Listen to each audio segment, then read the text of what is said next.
The Paris attacks in France were, of course, tragic, but there were a number of people who were victims of that tragedy and who also had Facebook accounts that alerted their friends as to whether or not they were okay or if they were hurt.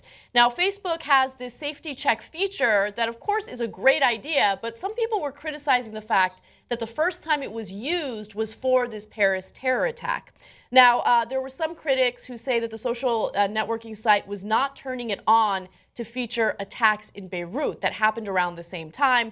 However, Alex Schultz, who's the vice president of growth at Facebook, says the following: there has to be a first time for trying something new, even in complex and sensitive times, and for us, that was Paris. Now, Mark Zuckerberg says that their policy has changed starting Friday to allow check-ins during attacks like this. Also, there was a test trial of this safety check back in 2011 during Tokyo's tsunami and nuclear disaster. It has since been launched to basically keep all of your friends and family on notice if you are traveling in an area that has been the victim of a terrorist attack like this. Now, I think that the criticism isn't necessarily warranted. If you want to have a conversation about how a lot of the attention has been on France, but no one's really talking about Beirut, I think that's a fair criticism to make. But at the same time, it's great that Facebook is using the safety check feature now. It is the first time that they've used it since 2011, and now they're planning on using it going forward. Hopefully there isn't a double standard on when they use it and when they don't. We'll see going forward. What do you guys think about this? Andy, make your point. Yeah, I agree. I mean, I don't know that it was like an intentional thing that they were like, well, we're going to turn it on for Paris, and we're not going to turn it on for Beirut. Obviously, we have a Western perspective in America. Facebook probably has a Western perspective since it's an American company. Right. Maybe they thought more of their user base within the realm of the people that they serve in America would have more interest in people who were in Paris than necessarily Beirut.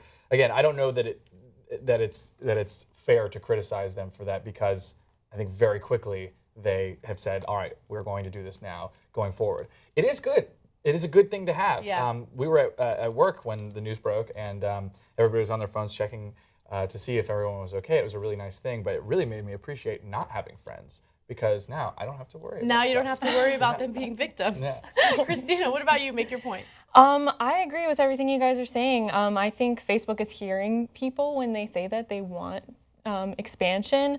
And I had a friend in Paris, and she said that she opened up her phone and Facebook was like, hey, are you okay? Yeah. And she could check on her friends in Paris. So I think that people shouldn't put down the feature, because I think it's really useful. So. Absolutely. All right, so here's the personal question. Which natural disaster or terrorist attack impacted you the most? I'll go ahead and start, okay? So, of course, 9/11 impacted me, but I lived in California at the time, as I still do, and I was a kid. I was in high school, so of course I understood the severity of what was going on, but did it impact me personally, other than making me feel terrible for all the victims? Yeah, it did, but not to the extent that the 1994 Northridge earthquake impacted me. Okay. So I was in 3rd grade, I believe, when that earthquake happened, and it was one of the scariest experiences of my life. You see like death and destruction all around you, and you're a kid. So it was a traumatizing experience, but at the same time,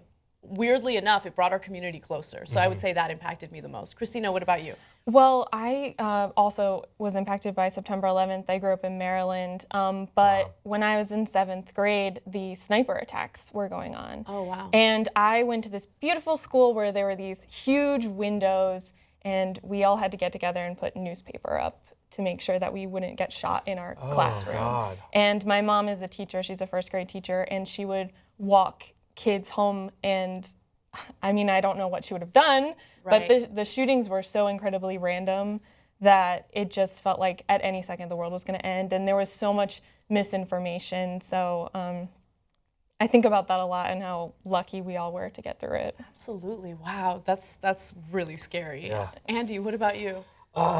So, obviously working in news and stuff, we go to a lot of places post-disaster. We see a lot of worlds that are sort of like have just been altered in a huge way. And I think that you become kind of numb to that after a while, which is, it's a bummer. You know, that's not a human condition that you should develop.